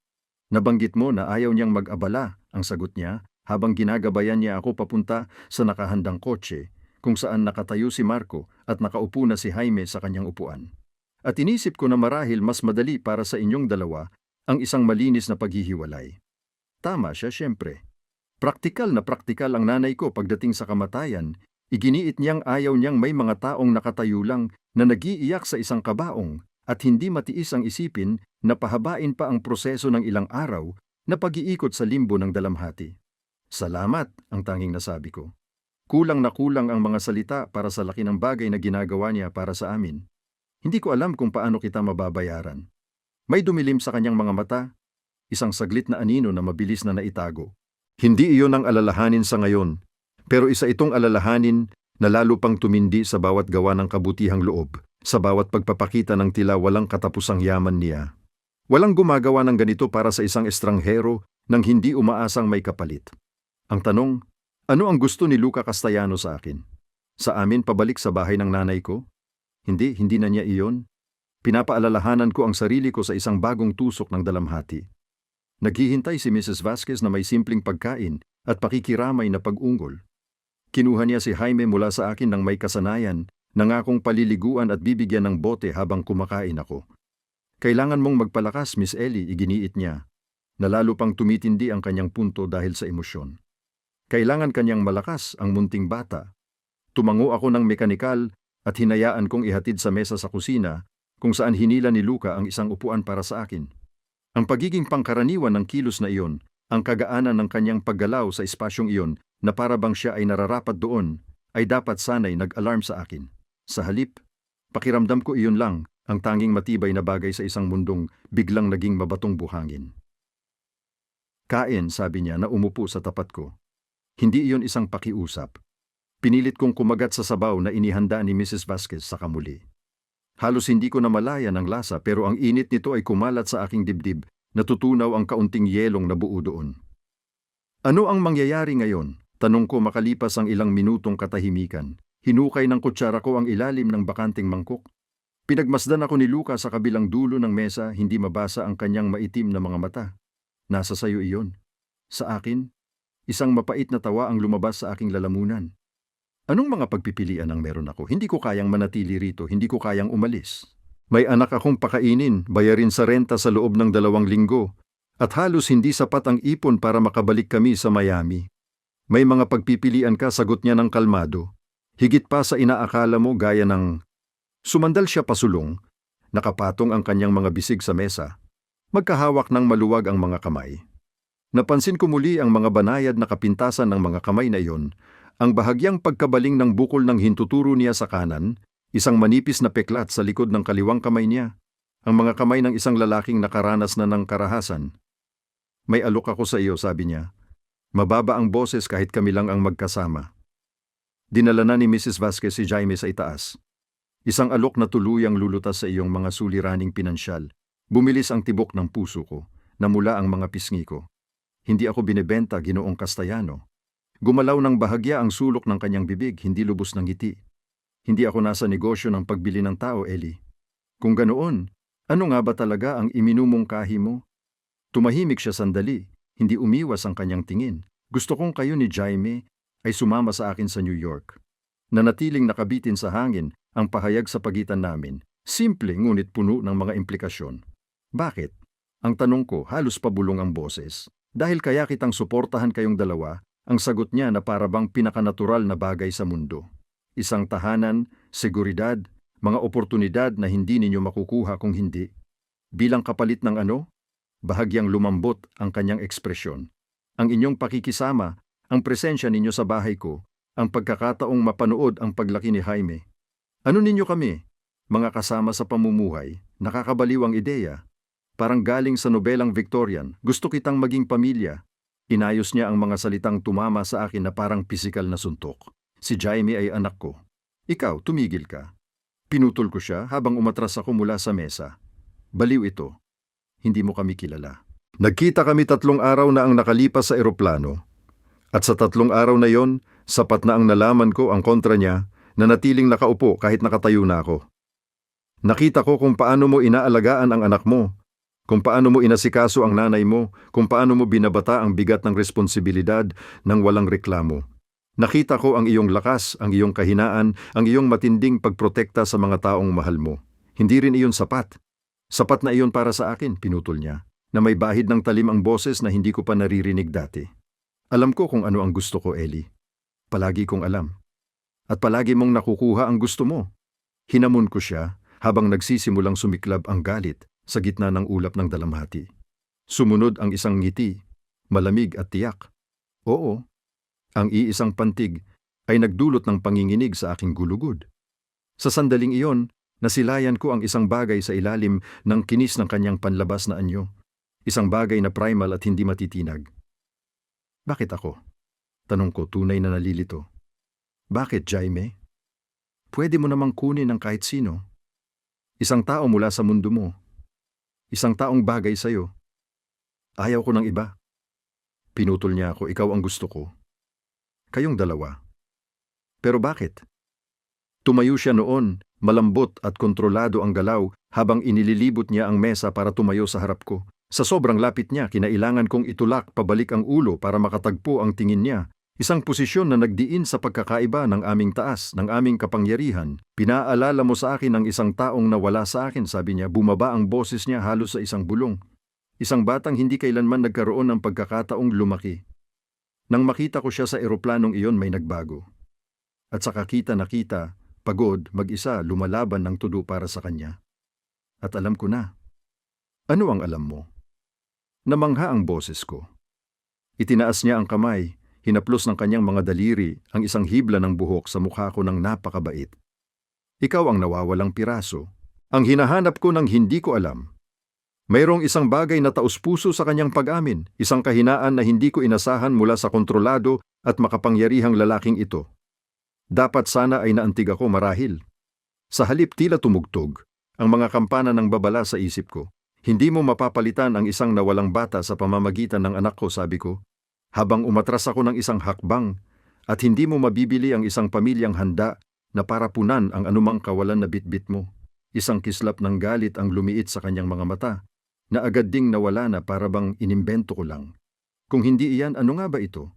Dahil sa pananaw ko mukhang isang lalaking sobra ang pera at kapangyarihan ang nakatutok sa isang babae at batang hindi niya kilala. Nag-aalok na lutasin ang lahat ng problema nila kapalit ng ano? Magpanggap na pamilya? Pagtupad sa isang pantasiya ng pagiging ama. Nanigas ang panga niya, kitang-kita ang pag-uga ng kalamnan sa ilalim ng makinis niyang balat.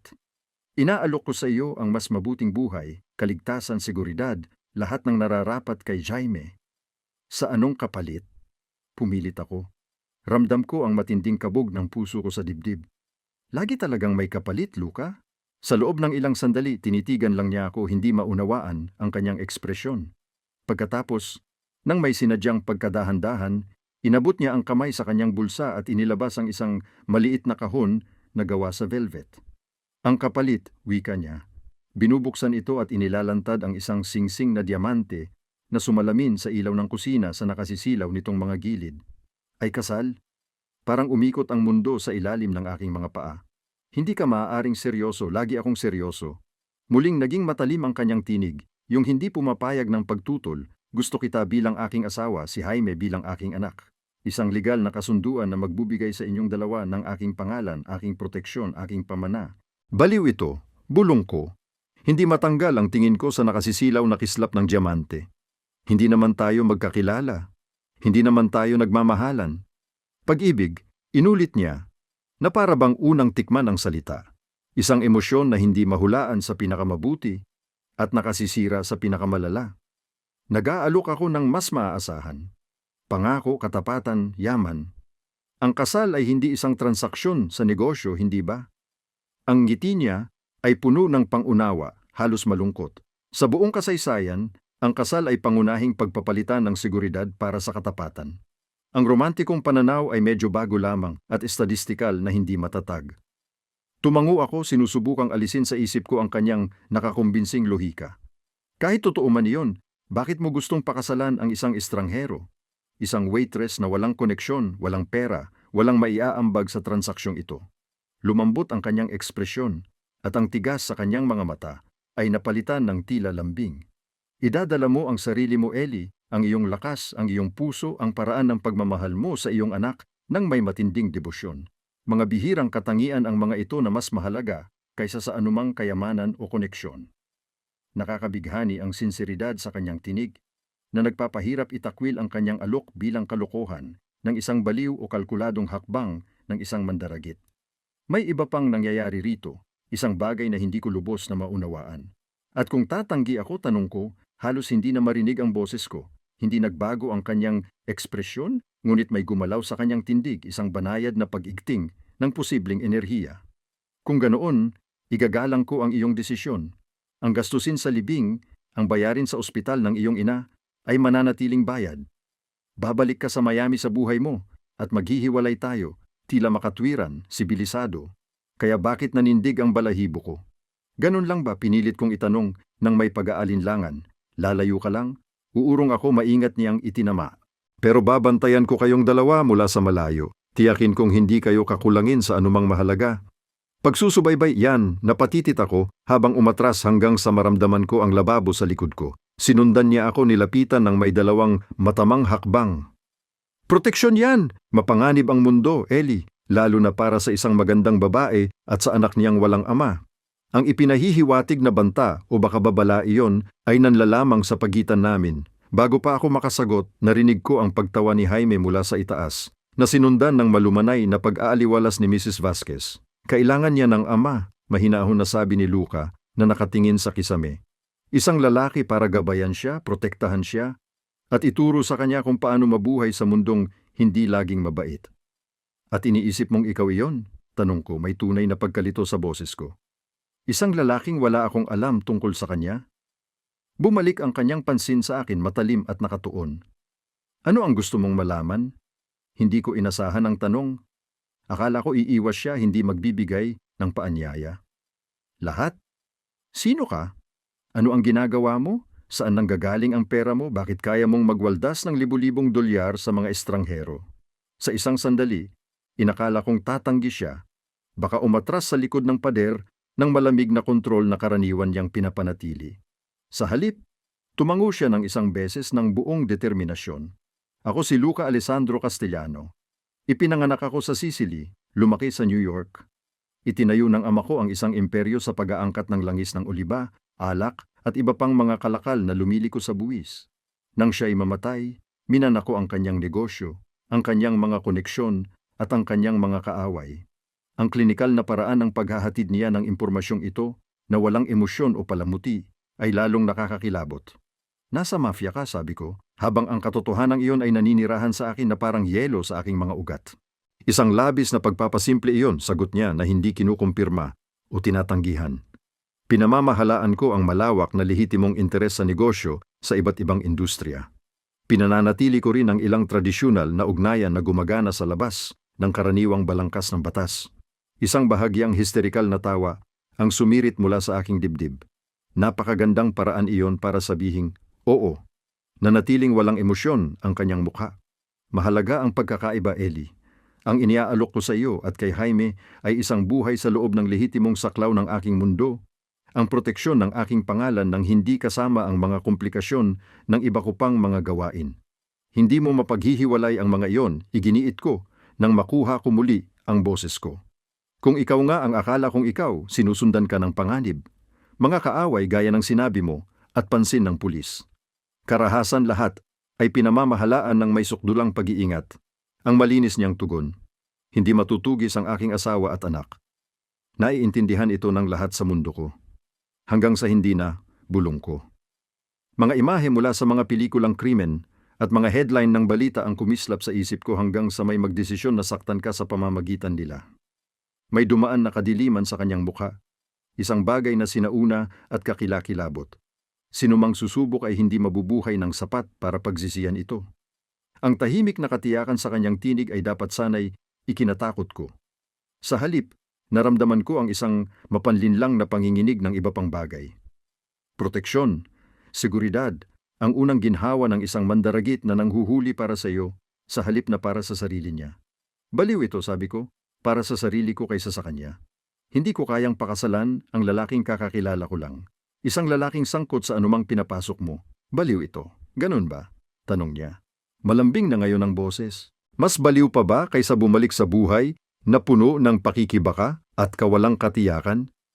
Mas baliw pa ba kaysa ipagkait kay Jaime ang mga oportunidad na ibibigay ng aking pangalan at yaman? Huwag mong gamitin ang anak ko para manipulahin ako, sagot ko ng may galit. Sinasabi ko lang ang mga katotohanan, sagot ni Luca ng hindi natitinag. Limitado ang mga pagpipilian mo, malabo ang hinaharap mo sa Miami. Tumataas ang mga utang mo, karapat-dapat kay Jaime ang mas mabuti kaysa sa buhay na patuloy na pakikipagbuno. Bawat salita ay tumama na parang pisikal na hampas dahil bawat isa rito ay totoo. Ang buhay ko sa Miami ay araw-araw na pakikibaka laban sa kahirapan, laban sa mga mapagsamantalang lalaki, laban sa isang sistemang idinisenyo para ikulong ang mga taong tulad ko sa paulit-ulit na siklo ng utang at paghihirap. Hindi kita mahal, ang wakas kong sinabi, habang kumakapit sa pinakahalatang pagtutol. Hindi pa, ang inamin niya ng may nakakagulat na kababaang loob. Ngunit ang respeto ay maaring lumago at maging pagmamahal, at ang pagmamahal ay maaring maging mas malalim na pagka-attach. Hindi ko hinihiling ang puso mo, Ellie. Ang presensya mo lang, ang katapatan mo, at ang pagkakataong maging ama kay Jaime.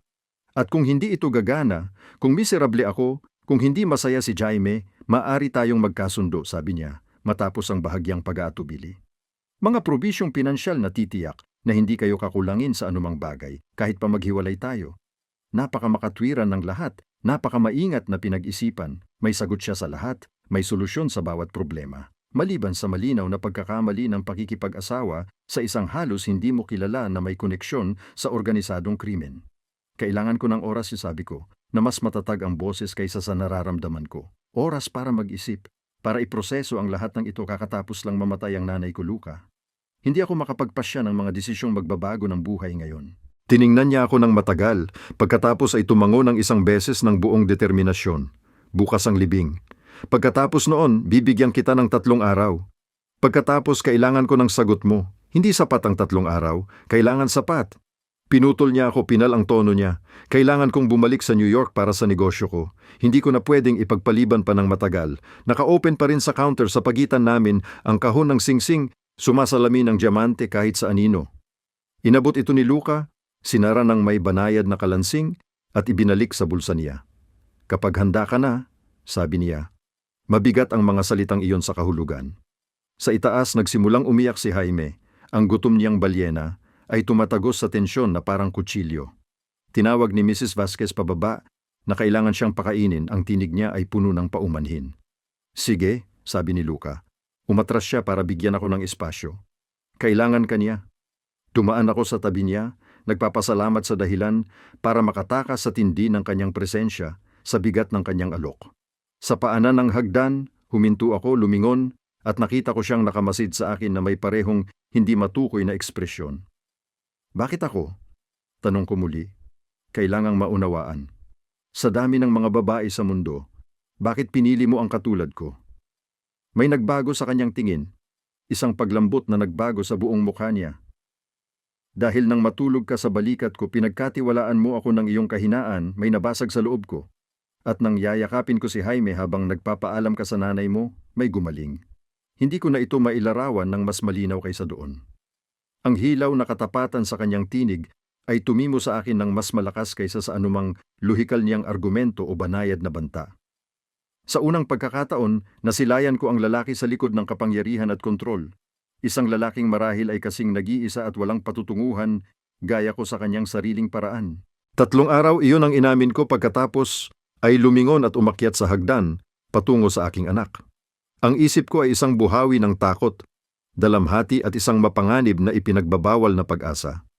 Naganap ang libing sa gitna ng ulap ng luha at mga bulong na pakikiramay mula sa mga kapitbahay at malalayong kamag-anak na halos hindi ko na matandaan. Sa kabila ng lahat, nanatili si Luca bilang matatag na presensya sa aking tabi. Ang kamay niya ay nasa ibabang bahagi ng aking likod. Ginagabayan at sinusuportahan ako nang muntik nang matumba ang aking mga tuhod sa bigat ng pagwawakas. Si Jaime, na nakasuot ng munting itim na suit na hindi ko pa nakikita dati, ay ipinasapasa sa mga bisig. Pinipisngutan at tinatalon-talon, hindi alintana ang kahalagahan ng araw na iyon. Tuwing kumunot ang munting mukha niya sa pag-aalala, agad na lumilitaw si Luca na para bang tinawag, hinahawakan siya gamit ang mga kamay niyang nakapagtataka, ang lambing, at pinapakalma sa pamamagitan ng mga bulong na salita sa Italyano na tila may mahika. Nang handaan na, habang pinagmamasdan ko si Luca na naglalakad sa gitna ng mga tao na may dalang anak ko sa bisig, doon ko lang tuluyang na-realize ang kahulugan ng kanyang panukala. Pwede itong maging hinaharap namin. Si Jaime na lumalaki kasama ang makapangyarihan at mapanganib na lalaking ito bilang kanyang ama. Natututo mula sa kanya, hinuhubog ng kanyang pagkatao at pinoprotektahan niya. Ang ideyang iyon ay nakakatakot at sa isang malalim na bahagi ng aking pagkatao, labis ding kaakit-akit. Marunong siya sa bata, napansin ni Mrs. Vasquez, na lumitaw sa tabi ko dala ang isang plato ng pagkain na hindi ko naman hiningi pero lubos kong kailangan. Isang tunay na ama nga. Inabot ko ang plato habang bumubulong ng pasasalamat. Ang mga mata ko ay nakatutok pa rin kina Luca at Jaime sa gitna ng madla. Parang kilala mo siya ng mabuti, wika niya habang nag-iiling, may maliit na ngiting puno ng pagkaunawa sa gilid ng kanyang labi. Kilala ko siya, pati ang reputasyon niya, angkin ko. Bigla ang nawalan ng pag-asa para sa pananaw ng iba, ng anumang paliwanag na makakatulong sa akin na maunawaan ang imposibleng pagpipili ang nasa harapan ko. Tumatupad siya sa kanyang salita, maingat niyang wika, ang kanyang mga matay nakatitig sa akin ng hindi inaasahang tindi. Ang ipinangako niya, tinutupad niya. Ang kanyang pinoprotektahan, nananatiling ligtas. Ngunit sa anong kapalit? Bulong ko. Ang tanong na matagal nang bumabagabag sa akin mula pa noong kanyang alok. Naging seryoso ang mukha ni Mrs. Vasquez, may kapalit palagi ang seguridad niya. Ang tanong, kaya mo bang mabuhay kasama ang presyong iyon? Sa misteryosong pahayag na iyon, umalis siya, iniwan akong mag-isa sa aking mga iniisip at sa bigat ng desisyong nakahadlang sa akin. Ang sumunod na 3 araw ay lumipas sa isang kakaibang pakiramdam na tila nakatigil ang oras. Nanatili si Luca sa isang may galang na distansya, sandali lamang siyang lumilitaw tuwing umaga at gabi para kumustahin kami at tiyakin na wala kaming kulang. Sa natitirang oras ang tahimik at mapagbantay na presensya ni Marco sa labas ng bahay ang nagpapaalala sa akin na hindi kami kailanman tunay na nag-iisa at laging may nakamasid sa amin. Ginugol ko ang mga araw na iyon sa matinding pagre-research, gamit ang matandang computer ng aking ina para maghanap ng anumang impormasyon tungkol kay Luca Castiano. Ang mga resulta ay sabay na nakapagbunyag at nakakainis na malabo.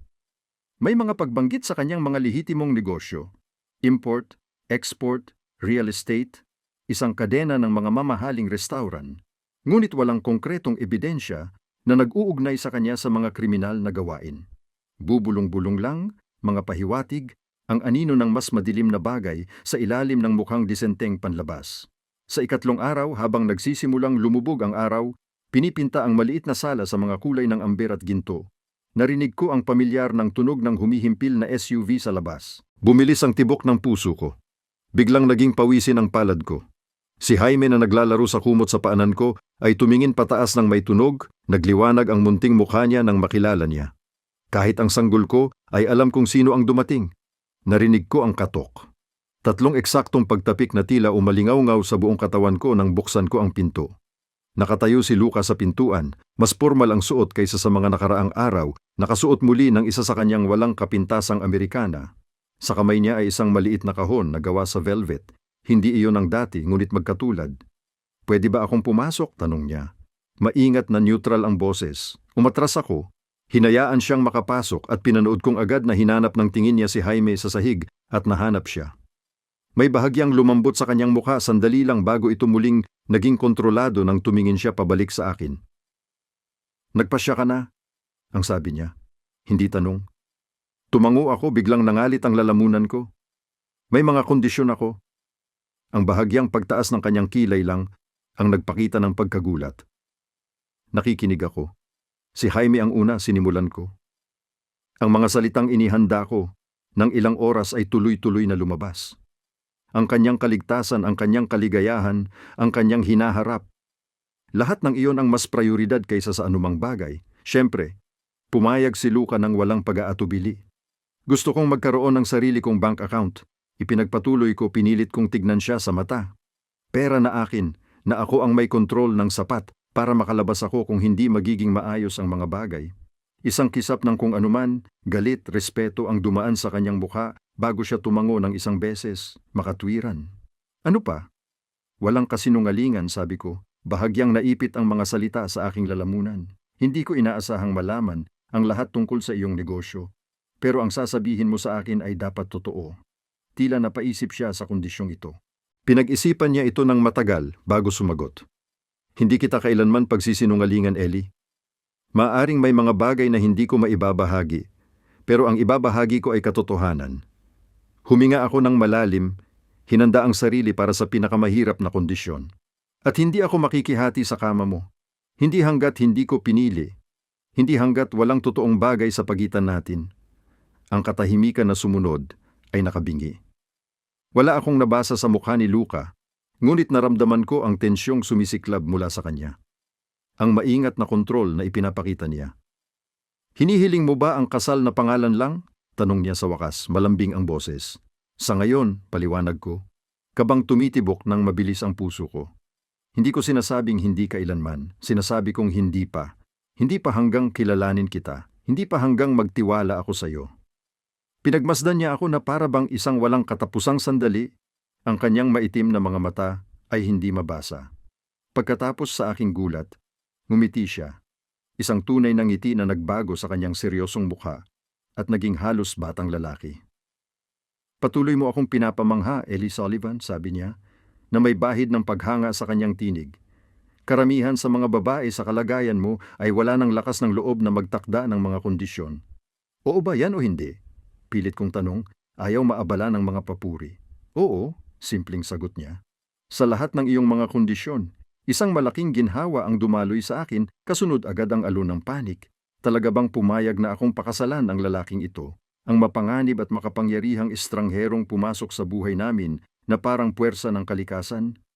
Parang naramdaman ng bigla kong pag-aalinlangan, tumawid si Luca sa silid, patungo sa kinaroroonan ni Jaime na naglalaro, at lumuhod sa tabi nito nang may gilas na hindi akma sa laki ng kanyang pangangatawan. Tumingin pataas ang anak ko, at napalitan ng masayang ngiti ang kanyang mukha habang iniunat niya ang kanyang mga kamay kay Luca nang may buong tiwala. Kamusta, munting isa, bulong ni Luca, habang binuhat si Jaime nang may kasanayan. Mukhang magiging pamilya nga tayo sa huli. Ang tanaw na magkasama sila, ang munting kamay ni Jaime na hinahaplos ang pisngi ni Luca. Ang ekspresyon ni Luca ng taus-pusong pagmamahal ay nagpahigpit ng aking dibdib sa mga damdaming hindi ko mailarawan. Ito ang dahilan kung bakit pumayag ako. Hindi para sa seguridad, hindi para sa pera, kundi para rito sa pagkakataong mabigyan ng anak ko ng isang ama na tumitingin sa kanya na para siyang sentro ng sansinukob. Kailan? Tanong ko. Halos pabulong ang boses ko. Humarap sa akin si Luca. Kumalma si Jaime sa kanyang mga bisig. Umalis tayo papuntang New York bukas. Maari nang gawin ang seremonya pagdating namin o maari tayong maghintay ng ilang linggo kung mas gusto mo. Sa alinmang paraan, gusto kong magdala si Jaime ng apelyido ko sa lalong madaling panahon. Ang bilis ng lahat ay nakapagpaliw sa akin, bukas. Pero napakarami pang kailangang gawin sa pag-iimpake. Ako na ang bahala, ang mahinahong pagputol niya. Tinutulungan ka na ni Mrs. Vasquez sa paghahanda ng iyong mga gamit. Anumang kailangan mo sa New York na hindi pa nakaimpake, mabibili natin doon. Siyempre, inayos na niya ang lahat. Kampante sa aking huling pagsang-ayon. Dapat ay nagalit ako sa kanyang pag-aakala pero masyado akong pagod at nabigla sa mabilis na pagbabago ng aking buhay, kaya hindi ko na naipakita ang damdamin. Lumapit sa akin si Luca noon, si Jaime ay nasa bisig pa rin niya, at gamit ang malaya niyang kamay, inilabas niya ang maliit na kahon na gawa sa velvet na napansin ko kanina. Ito ay para sa iyo, sabi niya. Binubuksan ito upang ipakita hindi isang singsing, kundi isang masilang gintong kuwintas na may maliit na keychain na may nakapaloob na maliliit na diamante. Darating ang singsing mamaya kapag nagbigay na tayo ng ating mga pangako. Ito ay isang pangako mula sa akin para sa iyo. Isang susi, tanong ko nalilito sa simbolismo. Para sa bahay ko? Paliwanag niya, mababa at malambing ang boses. Sa aking mundo, sa lahat ng pag-aari ko, ang akin ay magiging sayo, Ellie, at ang sayo. Ang tingin niya ay may kahulugang tumititig kay Jaime, ay pahahalagahan ng higit sa sukat. Itinaas niya ang kuwintas mula sa kahon, at automatiko akong lumingon, hinayaan siyang ikabit ito sa aking leeg. Nakatapat ang pendant sa itaas ng puso ko, magaan ngunit makabuluhan ang bigat nito. Bukas, inulit niya. Mainit ang hininga niya sa tenga ko habang umatras siya. Isang bagong simula para sa ating lahat. Habang lumulubog ang araw sa abot-tanaw na naglalagay ng lalong lumalalim na anino sa silid, iniangat ko ang kamay upang hipuin ang susi sa aking lalamunan. Nagawa ko na ang aking pagpili sa mabuti man o sa masama para sa hinaharap ni Jaime at sa sarili kong kaligtasan. Binuksan ko ang isang pinto patungo sa bagong buhay, isang buhay na puno ng karangyaan at proteksyon, ngunit pati na rin ng hindi kilalang panganib at kompromiso. Ang tanong na nanatili, nakabitin sa hangin sa pagitan namin habang nakangiti si Luca pababa sa anak ko ng may pagmamay-ari at malambing na pagtrato, ay kung nailigtas ko lang ba kami o ipinagbili sa pinakamataas na nag-alok. Ang panahon lamang ang makapagsasabi kung ang pagkakatulog sa balikat ng isang boss ng mafia ay ang pinakamalaking pagkakamali ng buhay ko o ang kaligtasan nito. Maraming salamat sa pagsama sa akin sa kapanapanabik na paglalakbay na ito kasama sina Ellie, Jaime at ang misteryosong Luca Castiano. Kung nagustuhan mo ang kwentong ito, huwag kalimutang i-like ang button at mag-subscribe sa channel para sa iba pang nakakabighaning kwento tulad nito. Mag-iwan ng komento sa ibaba at sabihin sa akin kung ano sa tingin mo ang mangyayari sa hindi inaasahang pamilyang ito. Makakahanap kaya si Ellie ng tunay na pag-ibig sa kanyang mapanganib na bagong asawa? Anong mga lihim pa kaya ang itinatago ni Luca? Sabik na akong marinig ang inyong mga saloobin. Hanggang sa susunod, patuloy sa pagbabasa at pag-i-imagine.